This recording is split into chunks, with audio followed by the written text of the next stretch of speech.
Test this. Hey, what's up? Hello, hello, hello. Hi. Hey, what's up, guys? Hello. What's going on? Yeah, it is the second one today. I'm doing a podcast today on Modern Mindset 365. It's been a while since I did that. And so I want to give you guys the opportunity, if you're tuning in. What's up, Gina? Hola. Hola to Florida. What's up, guys? What's up, Andrew? What's up, man? I want to give you guys the chance to ask a couple questions dealing with mindset, and I'm going to do a podcast on it right now. So if you guys got any questions on mindset, I was going to talk about discipline, but I'm all about you guys talking about things that are important to you guys. I want to say, big ups to the officers and much respect and love to the officers in Dallas, Texas, who killed the 22-year-old active shooter who decided to get his AR and attempt to go into a federal building, and he got smoked outside the federal building. But I appreciate the officers who put their lives at risk to save everybody, because there was 300 employees at the time in the federal building. What's up, Gunfu?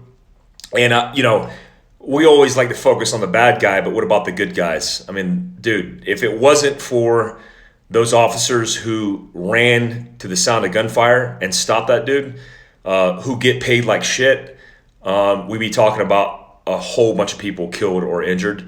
And the only person in this case who was killed was the bad guy. And I always feel like Texas is always, I don't know. Every time I hear about an active shooter in Texas, it's like active shooter decides to, get his gun on and then gets smoked by police officers. But I know they train hard, and I'm very aware of kind of like the way they train. There's few states like Arizona, Texas, Florida. I was just in Miami with the boys in Miami. There's a lot of officers that train hard, a lot of institutions that train hard, and it paid off today. Thank God that guy didn't get in that federal building. I want to let you guys know also too that we are scheduling a tactical review podcast. I'm going to Cali tomorrow to 511 headquarters. Hey, P7OG, big shout out to Libya and all my counterterrorism guys.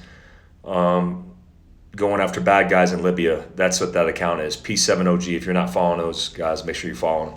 But I want to say all the things that lead up to the Tactical Review podcast, which we're going to do probably about every 10 days. We will add things like the active shooter in Dallas, Texas, and break it down for you guys, and then give you the best practice and application of things that you could do in order to be better prepared for the tactical situation. Bad guys' tactics, techniques, and procedures change every single day. And so if dudes are going out there, criminals, thugs, murderers, active shooters, then we need to understand what they're doing and get a breakdown of how to counter those tactics. And I think it's important with the Tactical Review podcast. So stay tuned for that, guys. If you guys are tuning in on the Instagram, if you guys got any questions on mindset, please let me know, because I'm about to kick off in about 1 minute a podcast on Modern Mindset 365. I've been doing MM365, Modern Mindset 365, which is on iTunes. It's on Luminary, SoundCloud, etc. And I'm big on doing that. And, mindset is the umbrella that kind of shields us from all the things in life that could be stressful that we deal with, in survival stress and low-grade stress. And so it's important to talk about mindset. Gina says, the window cleaner guy saw my Philcraft hat and recognized it and said he follows Raul on IG. Baller. You should tell him to follow all of us, Gina. Is it possible that the military would force you back to the teams if you went to war with Iran? Probably not. I mean, look, I'm a sergeant major, so when I got out of the military, I was an operations sergeant major, and so I didn't have, my team sergeant time was done, and so I probably wouldn't go back to that capacity. I mean, I go back in as a team sergeant, as an E8, and start running and gunning with a team, but I have no interest in going down range as a sergeant major sitting in a fucking a tactical operations center. Hello, everybody. All right, so I recently had surgery, and during my rehab activity, I've been digging Modern Mindset 365 and Fieldcraft Survival Podcast. That's good stuff, man. I'm glad. Love and support from Canada. Awesome, guys. Thank you for the support. All right, I'm going to kick off this podcast. If you're interested in staying tuned, this might be a boring 20, 30 minutes for you guys, but if you're not interested, you can check out and then make sure you subscribe and listen to the Modern Mindset 365 podcast on iTunes. And then if you got a question along the way, let me know, and I'll try to multitask and pay attention. I'll be in San Diego tomorrow. I'll be at 511's headquarters, be going through that area. Looking forward to meeting up with 511 and hanging out in Irvine, California at headquarters. So here we go. I'm about to kick it off, guys. Test. 1 2 1 2. Okay. Hey, what's going on, everybody? Welcome back to the Modern Mindset 365 podcast. It's your host, Mike. It's been a while. It's been a couple weeks, but wanted to make sure that I answer a few questions from you guys. I get questions periodically that deal in the realm of mindset, and it might be because of default our Fieldcraft Survival podcast, and it's kind of funneled in that way. And, no matter what it is, we want to make sure we address it. But when it comes to mindset, I kind of like to isolate specific things that deal in mindset because it's important to narrow down that focus and talk about better ways and better practices in order to improve your mindset. A lot of people don't look at mindset like a muscle group or something that they have to improve or develop. And the reality is you're not just born with mindset. It comes from experiences. It comes from practice. It comes from building good habits. And so that's the whole point of this podcast, the Modern Mindset 365 podcast. That's initially what I sought out to do as a mission statement for Modern Mindset 365. And here we are about a year later. So yeah, I'm going to kick off the podcast today and talk about some things that are happening in the world, but also how that relates to mindset, and then answer a couple questions that I had from the audience. One, if you haven't heard the news recently, there was an active shooting in Dallas, Texas that took place. It was a 22-year-old Army veteran. He was in the infantry for a couple years as a private. Just looking at it on the surface, more than likely he got kicked out of the military, and he served a couple years, and nobody knows kind of the reason why. What his agenda was, what his motivation was. But the reality is he went to go into the federal building. He shot up the courthouse, shot some rounds, and tried to enter the federal building, and was subsequently shot and killed by police officers who were defending human life. And how that relates obviously to mindset is really important in understanding stress and survival and kind of how your brain works under stress. A lot of the things that, not a lot of the things, everything that we think and physiologically do after reacting to stress is evolved ancestrally and primarily through all these natural environments that we've lived in. And so, this whole fight or flight mechanism, for example, I always talk about in our survival seminars. When you have a fight or flight moment in time because you're reacting to stress, that's not really conducive to fighting in the technological and fine motor skills capable world that we live in today. For example, thousands of years ago, when you were confronted with something natural that potentially was going to kill you, you didn't have technical things that you could do potentially that could save your life. I mean, you had gross motor movements, physical movements of more than likely breaking contact off the X and getting away from that danger, or fighting for your life with your hands or the tools that were in your hands, but they weren't really technical. Now we have firearms. Now we have different scales of self-defense in order to protect human life, and even technology. Just simple tasks like dialing 911 becomes more difficult when you're confronted with stress. And that's just a natural process when that cortisol, that adrenaline, all those chemicals dump into your body, facilitating your survival. And so when you think about these officers and what they did and the training that they had to be able to suppress that natural stress, that those natural chemical processes that were going to counter those fine motor skills, and they had to use their brain. They had to cognitively function and use their brain to make good decisions. That's something very courageous and something very important for you to understand in how your brain works. Not enough is talked about in the realm of mindset when it comes to processes or ways that people think or see or sense when they're reacting to stress, and especially when they're countering in reacting to bad guys in self-defense. I was very curious to why people in law enforcement didn't confront or ask specific cognitive, psychological, and physiological things that took place to people under stress in shootings, for example. Like, I want to know what you saw. I want to know how you felt. I want to know what your breathing was like. I want to know ways that we can improve that in training to make you more likely to survive. And that's very important to understand. And I just want to say thank you to those officers who put their lives at risk and saved human life in Dallas, Texas. A big shout out to the Dallas federal agencies and local agencies that did everything they could and were successful today. Thank goodness the good guys were successful and the bad guys lost today. So also, I want to answer a question that was asked today recently about PTSD, post-traumatic stress disorder, and how people can live with it. And the lady who asked it in the context of her situation with her husband suffering from post-traumatic stress, and from somebody who's experienced post-traumatic stress in different forms and variations of it. I'm not afraid to talk about it. That's one thing. One thing I want you to understand is the reason I'm so open about my circumstances when it comes to post-traumatic stress is because it's different than a lot of the victims who have said they suffer from post-traumatic stress, and it doesn't have the same characteristics. And so I was always inquisitive of how my PTS was different than everybody else's.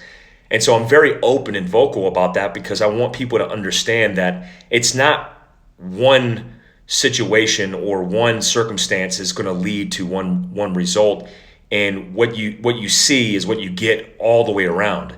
It's not like that. I served 20 years in special operations and the infantry, and 8 combat rotations. I did 7 government contracting rotations to austere environments, and have spent the last decade overseas. I mean, half of the last decade I spent in war zones or overseas. And I expect there's going to be things that I'm going to suffer from in just facing a different reality or a different routine in that life. I always equate my circumstance, and some people don't like this, but I equate it to working dogs, military working dogs. When you take a military working dog that's a companion to a human being that essentially is bred to be a pet, and then they're a war machine. They go overseas and they bite bad guys. They search bombs. They get blown up just like human beings. When they come back, to integrate them into a family life and expect them to be household pets is probably not very realistic. And so I want people to understand that in my circumstance, it's different because, one, I'm diagnosed with PTS because of TBI. Like, my traumatic brain injury is combined with PTS because I don't show the same issues as somebody else or as other people who suffer from PTSD. For example, I don't have guilt from the things that I've done in war. I understand what war is. I understand how ugly it is. In fact, when I volunteered several times over, volunteered to go in the Army, volunteered to go to airborne school, volunteered to go in special operations, volunteered for combat, etc., I had an expectation that it was going to be bad, that I was going to potentially lose my life. And I think as a whole, special forces, specifically in the Army, and I'll speak upon that because that's what I was, doesn't really have a problem with war. More than likely, they have an expectation and they manage that adequately, but things do happen. You lose friends, you get hurt in combat, you see bad things, and so that's understandable for us at least. But there's other elements, like when you're on reverse cycle for combat rotations. Like I got 5 trips to Iraq. I think every trip to Iraq, I was on reverse cycle or reverse schedule. So I didn't have a lot of time to acclimate. We just went into night ops, and then I slept during the day. Vitamin D deficient, which I am today, thanks to BioStation in Florida, which I recommend for anybody who's suffering from issues with sleeping or depression or anxiety to check them out. The link is available on my personal Instagram in my story highlight, mike.a.glover. But you're going to suffer from these things because of the pattern of life that you're living in. But that doesn't mean that you can't address them. That doesn't mean you can't communicate about them. Anyways, back to the question, which was, how do you deal with somebody who's suffering from post-traumatic stress? One, I know it's difficult. I've been in circumstances where obviously I was suffering. I was anxious. I had depression. And a lot of this was post exiting the military, which is in that transitional phase, that transition phase of doing something that you've done your entire life, and then the next day you're not. I mean, I would venture to say that any job, you could work at Home Depot for 20 years, and the next day when you don't have a job and you're not working, that could be depressing. That could send you into depression. It could make you anxious. It could make you rediscover yourself. And I think that's part of what I've gone through. One, you have to be very patient with the person that you're dealing with. If you're friends, if you're family, if you're spouse, you have to be patient. If you're not willing to work with that person and be patient without being demeaning, then hang it up. Then just quit. I always tell people, like, look, if you're not willing to commit and do the hard work that's necessary and required, just walk away. Don't waste the person's time, because that person who's suffered from post-traumatic stress, and look, I'm not talking about just the military. You could be a victim of abuse. There's different variations of post-traumatic stress. It's not just inclusive to the military. And for me, generally, it remains the same on how I would deal with this. Be patient and be supportive. I've been in relationships where the people that were with me at the time would be supportive, what they thought were supportive, but they would be condescending, or they would be sarcastic, or they would be rude. And so when you're looking at a guy who has a type A personality, who has a certain way of thinking, who belongs to a small sliver of the demographic in the military, a small tribe, a small community, it's not going to benefit that situation by being demeaning, even if you have good intentions, by being rude or being sarcastic. A lot of the things that people suffer from in post-traumatic stress, they don't realize they're doing it. What I've discovered is through traumatic brain injury of getting blown up and, tossed around and knocked out, free fall operations, all kinds of stuff, is that a lot of the TBI, which causes CTE, which is traumatic brain damage, a lot of the chemical processes become mixed up.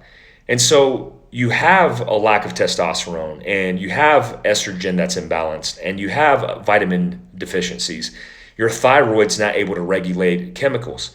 And so what you have to understand about your own personality and your own characteristics is whenever you're angry, typically that's a chemical response.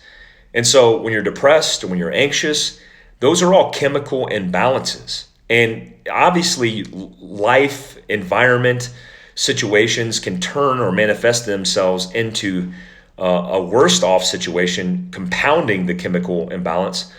But a lot of that relates to the traumatic brain injury or the post-traumatic stress, not just situational stress. Like a lot of people think post-traumatic stress has to deal with one specific moment in time. Well, in my case, it doesn't. Like I've witnessed a lot of tragic things, but I don't have nightmares about those things. I don't overthink those specific elements, but it's a culmination of a lot of trauma, a lot of damage, a lot of, like I said before, this pattern of life. If you're a working dog and you get up every morning and you're used to biting bad guys, and then you come home and you're expected to be a house pet, that can be very difficult to do. The second thing I would recommend is that you become part of the support network every step of the way. Meaning, if you're going to a counselor and let's say you're getting counseled by a psychologist, that you're with that person the entire time and that you understand the science behind it. So many people think that they're overreactive or underreactive and it's all emotion that's controllable. That's a misnomer. That's not true. A lot of the things that happen aren't controllable. A lot of things that do happen have science behind it. And so you're quick to blame the person, but not understanding the situation. But if you understood the science, you understood the psychology, it could give you a better perspective of how to treat that person and then how to mitigate the escalation of them going high and right, them falling off the map, them going into depression, them becoming angry, them becoming confused and not understanding what's happening, them getting a good night's rest. You could start to analyze the proper ways to mitigate that. For example, for me, if I'm not doing exercise, for 20 plus years of my life, I have gotten up every morning and done physical training as part of my job. On top of that, my actual job was very physically demanding.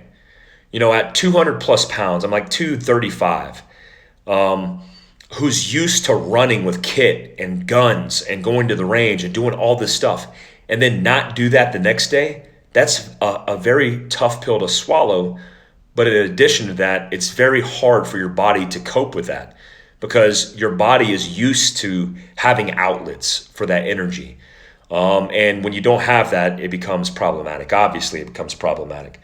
My last piece of advice on that is you have to develop good patterns and behaviors for that person, meaning exercise, putting away the electronic devices and getting good sleep, having a good social network.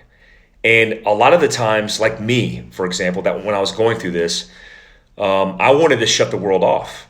I didn't like being exposed to the world. I liked, I have a mentality or a mindset where I don't like being the burden on other people. Like I hate being the burden. I would rather go into a log cabin in the woods in the mountains and hide and just be by myself, working on my issues on my own.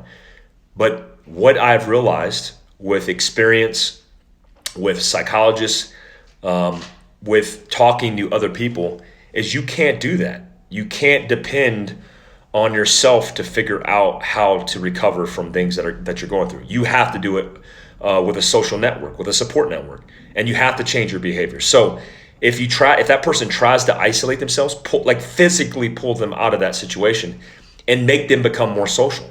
Because the more that person can talk and can communicate, the better off they are in the long haul. And it's a form, just like me, talking about it in the early days of Fieldcraft, it's a form of therapy. It's a form of, getting a perspective from other people and then educating others, which obviously empowers your own psyche and delivering that message. And so that's very important, is becoming a person who's an advocate for the protocol and then executing that protocol. So many people want to check out and they're not really into solving that issue because they don't want to face it.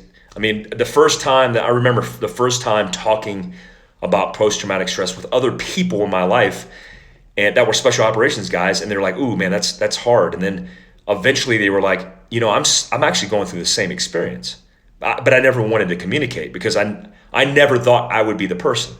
I will tell you 100%, it doesn't matter what capabilities you have, technical, tactical, psychological, it doesn't matter.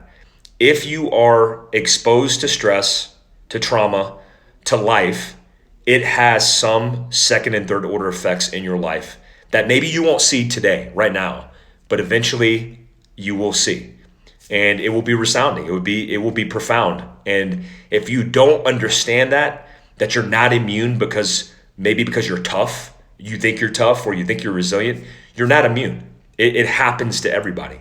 And again, it doesn't have to be a woe is me, I'm a victim, I feel bad because I experienced this one tragic event. It's just by default of the nature of what you were doing for a living.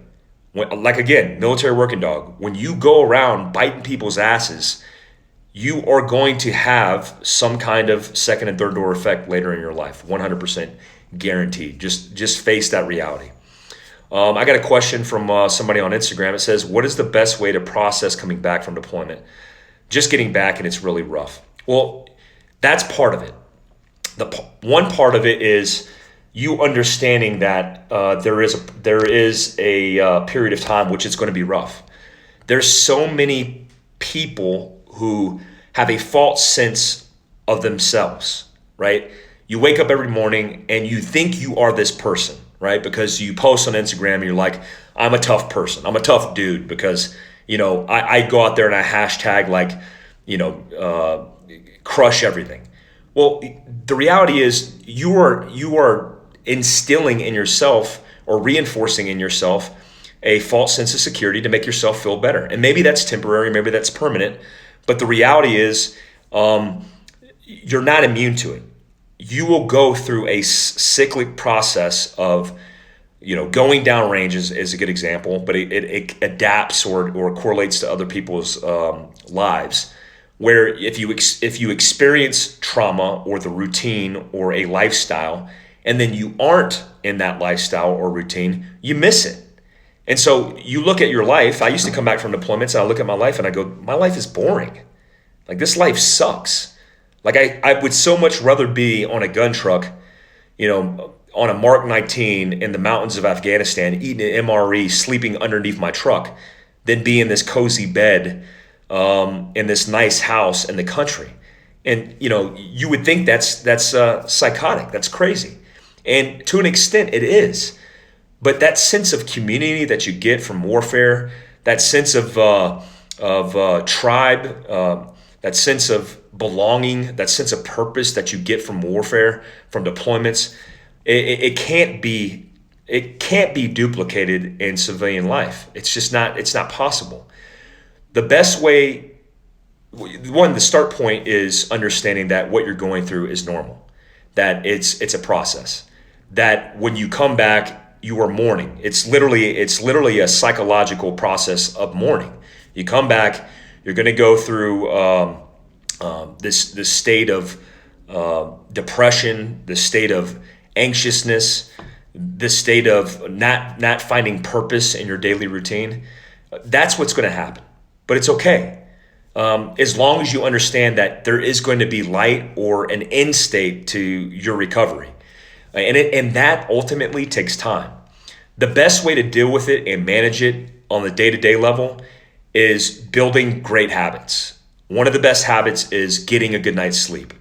When you get a good night's sleep, that's going to set you up for success because you're going to be psychologically set up in infrastructure because you're not tired, you're not falling off, you're not easily agitated, you're not angry, you're getting good sleep, right? So you're set up from the get-go. 2, exercise. You exercised every single time you were downrange. So you have to continue to implement that routine of exercise. 3rd, and I talked about this the other day, and I always I want to reinforce this, is either communicate to people to get different perspectives, which you're doing now, you're asking the question, or listen to podcast. The reason I say listen to podcast is because when you listen to podcast, you get another person's experiences, and then you could apply that perspective to your own life.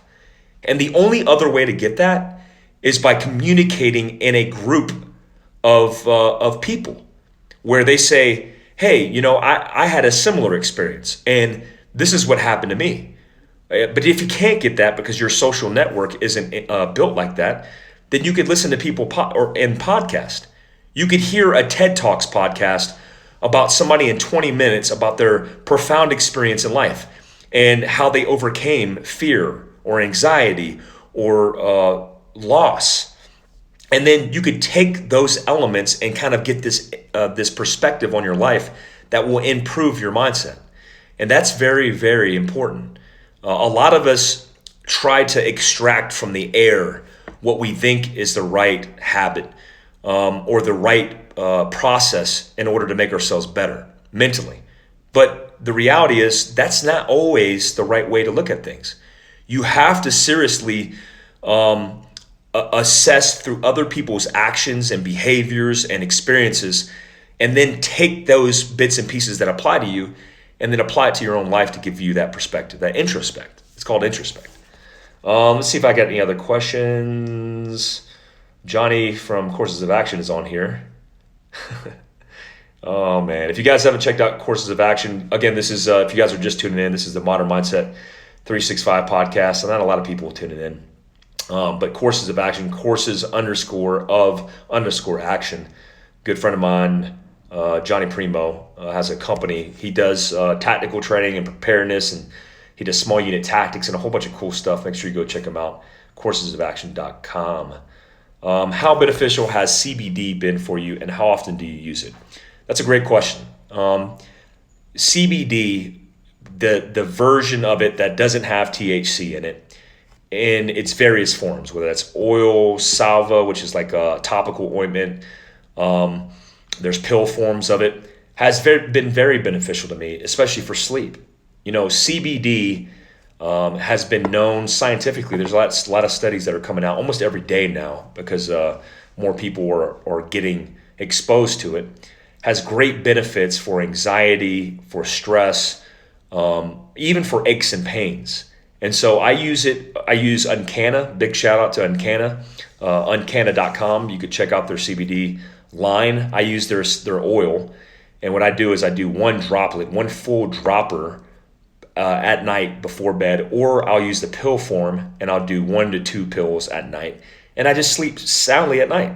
And then when I wake up, I don't feel groggy, and there's really no effect on me psychologically. There's no psychedelics or psychedelic properties in CBD. So yeah, it's worked for me. Great question. Thank you very much. Just FaceTime a bro on the ledge, off the ledge and hungry. I just made him promise me tomorrow. We'll quit tomorrow. Love you, Mike, and this is important. So proud of you. Thanks, brother. That means a lot, man. I just got chills. My buddy Casey on here. Me and Casey served together. Great dude. We served together, and we also ran in the same circles in the same type organizations. But it's a big thing that we always talk about when quitting, right? We used to have this thing in Special Forces selection where we always would joke, we'd sleep on plywood beds, and we'd always look at each other and like, hey, you want to quit tomorrow? Like, let's quit tomorrow. We get all pumped up and give us this like false sense of motivation. Like, let's quit tomorrow. Like, who's quitting tomorrow? Let's do this. And then we wake up and then we do our thing and like, dude, you know what? We forgot to quit this morning. Let's tomorrow morning. Tomorrow morning is the day. And obviously it's reverse psychology. But what's important to understand is when it comes to quitting, there is no way you should ever quit anything in your life unless deliberately you just don't want to do it. I'm not saying don't quit something because you don't want to do it anymore. What I'm saying is if you put your mind to something, if you commit your life to something, it's very easy to check out. It's very easy to say, you know what, I've had enough. This is uncomfortable, right? And that's typically how we justify quitting. We say, hey, it doesn't feel right. And then, it could be physical stress where we say, this is painful. But what it starts doing is starts manifesting these thoughts. And then you start second guessing the reason you're there. And then you say to yourself, am I good enough? And we're our own worst enemies where we say, you know what, I don't even deserve to be here. And then what you do is you degrade yourself because, we are our own worst enemies. And then by the end of it, you're so beaten down that the only thing you have left is to say you quit. But I will tell you from experience that I've seen people around me quit. I've had buddies of mine commit suicide. I've had friends of mine who have been on the edge and wanted to quit and wanted to take their lives. I've had guys who went through a tough experience and they quit. I've had buddies who have been in relationships, lifelong relationships, who said, I'm done, I quit. And I will tell you that, one, when you get to the point where your mental health is compromised and you decide that the only thing left is to check out and you've justified those means, the only thing you're doing is destroying the lives around you, because so many people care about you, so many people love you, but you don't remember that because you're so wrapped around what you think you've done wrong. And there's no coming back from that. Two, when you quit, you could never take that back, and you will regret it for the rest of your life. I promise you that. I promise you that if you quit, you will always regret that for the rest of your life, because you'll ask yourself, like, why did I quit in that moment? And then you might justify it, right? A lot of people are good at justifying it, where they say, you know what? I quit because at the amount of information that I had at the time, or what I was going through at the time, I had to quit because that was the best decision for me. Well, go tell yourself whatever you want that makes you happy. That gives you that temporary feeling of like, okay, yeah, I quit for a good reason. To me, there is no good reasons to quit. If you've committed your life to something, like, for example, Special Forces, and you go into it, I would have walked on a broken leg. If my leg fell off, I would have strung it to my thigh and walked and hopped on one leg. Because in my mind, I told myself, you have one opportunity at this. You could quit and then you'll regret it, or you could commit no matter what challenges that you face physically or mentally, and you're going to overcome that, right? And so we are so programmed in life now to be comfortable, which is a mechanism of freedom, where we go into our routines, we go into our lives. Ask yourself today, how much did you experience discomfort? Were you uncomfortable at any point? That's why I tell people to take a cold shower in the morning, because I want you to wake up to reality and go, feel accomplished by suffering. Because every time you suffer, on the tail end of that, on the contrast to that suffering is a form of relief, a form of earning it, of this feeling and sensation of feeling accomplished. And so we don't feel that anymore. Like, a lot of us feel dead. We walk around like we don't have anything to live for. And the reality is, it's because of the way you're living. And so when it comes to quitting, never quit. Never even have that as an option in your head. Like we used to say, and I know this is exaggerated, but we used to say, I would rather die than quit. For me, that is the way that I choose to live my life now. Yeah, I've made mistakes. Have I quit before in life? Have I made decisions that I regret? Yes, but right now is an opportunity for you to say, you know what? I'm not going to live my life based on my past. I'm going to live a life based on what I understand right this moment and moving forward. And so you could change your life in 1 second by making that mind shift, that mind change to be better moving forward. Let's take one more question, and then I'll shorten this up. What techniques do you use to flush cortisol after high stress incidents? I attended a seminar with Dr. Mitch Davidi, who consulted USAC. Great question. That's a good way to end this podcast. What techniques do you use to flush cortisol after high stress incidents? Let me give you my top 3. 1, to mitigate stress, and this is a stress question because everybody in some form suffers from low-grade stress or high-grade stress, and you live in that scale. There's a scale of stress. So if your girlfriend's mad at you, then it's low grade. If you have a guy who pulls a gun on you at the gas station, that's high grade. And how you react to those things from low grade is a very good understanding of how you're going to react in high grade. Because a lot of us want to check out mentally when we're confronted with low grade stress. The reason that is because we don't know how to manage it properly, and we don't know how to confront it. Nobody wants to confront stress. It's the 1,000-pound gorilla in the room where nobody wants confrontation. So 1, you need to breathe. Breathing is a mainstay and a fundamental in getting through stressful situations. Why? Because when you're confronted with cortisol, when you're confronted with adrenaline, when you're confronted with stress, your body, your natural mechanisms are primarily engaging you to suppress your breath, to save your organs, to save your pump house, to retain oxygen for your life, for the core of your life. It's not advantageous in survival for you to be able to have oxygen for your ears, for your eyes, for your hands. And so auditory exclusion is a great example of that. So chemically, these processes are happening, And if you don't breathe consciously, meaning you're aware that you're breathing, you won't do it naturally. In fact, you will suppress your breath. A good indicator for me for that in the tactical realm is when I put people through stress tests. If I run a person for a couple of minutes and they are breathing out of control, more than likely they're suppressing or holding their breath in certain instances. Combat breathing. I just talked to a buddy of mine, Lou, who's a retired 10th group guy. He graduated in the 80s and 90s, retired in the late 90s.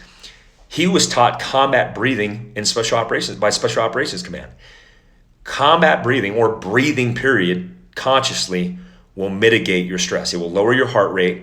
It will allow you to be in a better state of mind consciously for you to make better decisions. The second thing is positive affirmation. Everybody here who's listening to this, all 40 something of you, beats yourself up every single day for no damn good reason, right? You say to yourself, like, I'm too fat. I'm not strong enough. I have acne. I'm ugly. I hate myself. And you constantly scroll on Instagram comparing yourself to the rest of the world that's filtering the crap out of the pictures and who has nothing to do better than work out or live epic lives because they got the money or whatever it may be. So one, stop comparing yourself to other people. But two, have the mechanism in you to positively affirm your identity. This self-esteem orb that lives in your chest, your survival can be grossly affected by the disruption of that orb. Let's say you tell yourself you're the biggest piece of crap on the planet. And there's people that do that every single day who go, I'm not good enough. I freaking suck. Do you think that's going to benefit you in being resilient and being in the right state of mind to survive high grade or low grade stress? Probably not. I don't think anybody on the cusp of winning the gold said, I suck. I'm probably not going to finish this and land this. Let's see what happens. And then they win gold. That's not how it works out. They typically do that and then everything falls apart for them. So positively affirm your identity by saying you are the best. You are good to go. Everything is okay. If you do that, you'll be better off for it. I promise you. The last thing is staying conscious, which means breathing. If you breathe, which is number one, by default, you are staying conscious and on the forefront of your mind. When people are confronted with stress, they want to check out, right? They don't want to be on the forefront of their mind because they don't want to face reality.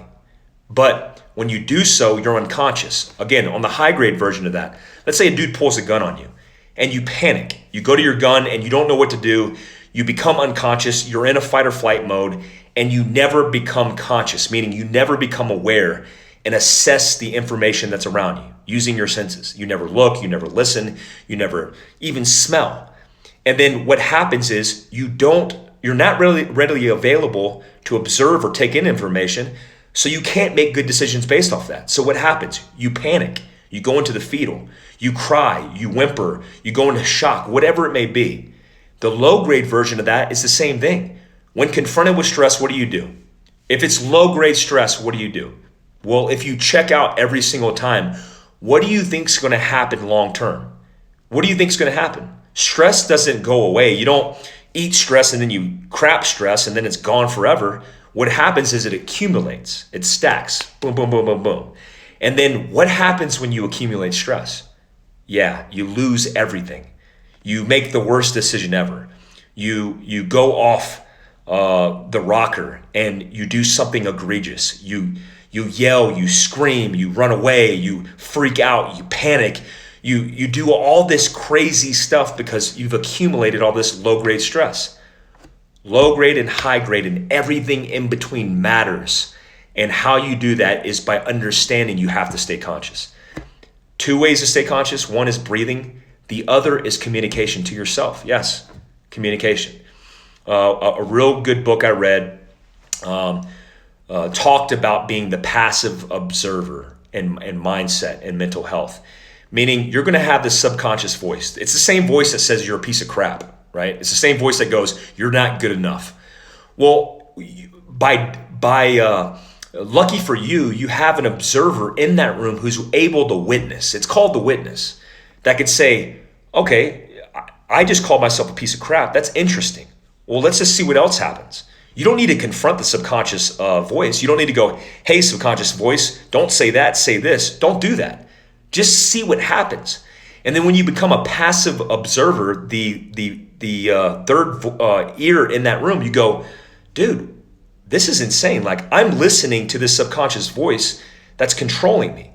So now I understand that I could witness this. And it sounds crazy, right? But it's really not if you think about it. Like, if you have that voice in your head that's saying, you're no good, you're the worst ever. Well, if you consciously can hear that in your own head, then that means you're observing it. And then so the tactic is, now that you understand that, you could communicate to the subconscious voice saying, well, that's not true. Wait, I'm not a piece of crap. Like, I'm actually better than that. You know what, Mike, you're better than that. Hey, you are better than that. And then you start to institute a habit, which is every time you start to destroy yourself, destroy that orb of self-esteem, you now have that alternative opinion who's like, no, that's not true. Like, you're freaking out about this situation and it's not that big of a deal. Like, relax. That's being conscious. That's literally being conscious. Breathe and stay conscious. Breathe, right? I want you to be affirmative and being positive to yourself and your self-esteem. And then I want you to remain conscious. Those are the 3 best tactics that I can give you. Hey guys, I appreciate you guys tuning in to the Modern Mindset 365. I got friends, I got family, I got everybody on here. There's nothing more that I like in life than trying to give back based off my experiences.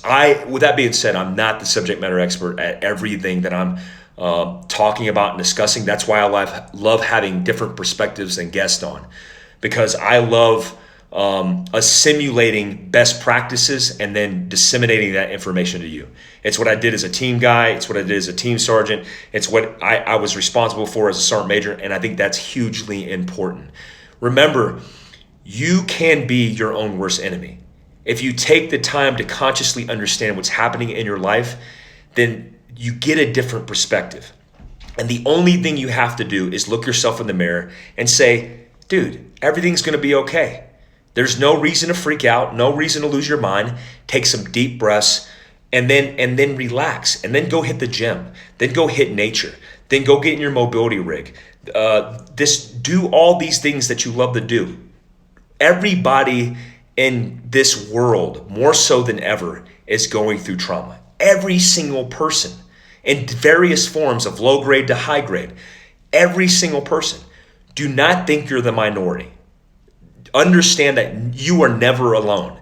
Every single person is going through it. And the person who pretends on their IG or the person who pretends on their Facebook, that pretends like they aren't suffering like the rest of us, that's the person that you don't need to follow. That's the person that you don't need to listen to. Because the truth is, we are all suffering. And the more perspective we get, the more communicative we get about it, the better off we are. It's when we start suppressing all these things and putting them in little boxes and tucking them away, then we start accumulating stress and we lose our shit. We don't need to do that. We're all in this together. It's all one life. We're all on this planet living at the same time. The best we could do is help each other out. Hey guys, thanks for tuning in to the Modern Mindset 365 podcast. Again, if you guys like this podcast, make sure you listen to the Fieldcraft Survival podcast. I'm looking forward to the Tactical Review podcast we're doing in a couple days. Also doing a podcast with our new instructor, Joel, who's a former MARSOC Raider. Also going to be talking with Raul Martinez in that Tactical Review podcast to highlight some of the tactical stuff that we're experiencing. But yeah, I appreciate you guys. And then until next time, we'll see you later. Bye, guys. Thanks, guys, for tuning in. Good podcast, Mike. Thanks, bro. Were you listening to the door? Yeah. Oh, yeah. Hey, guys, I appreciate you guys tuning in, man. I hope that was beneficial to some of you guys. I listen to hell a lot of podcasts because I love listening to different experiences. It doesn't even have to be an experience that even relates to my life. The more experiences you can accumulate where you can get different perspectives, the better off you are. As always, I think I did a live on Fieldcraft Survival on how to draw your pistol. Make sure you watch that. It's going to benefit you in everyday carry and tactics. My mom's on here. Love you, Mom. Happy Father's Day to my stepfather, Mike. Sareheyo. I love you. All right, guys. Hey, till next time. We'll see you guys. I'll save this for 24 hours as well if you care to tune in and you miss some stuff. Thanks, guys. Thanks for all the support as well.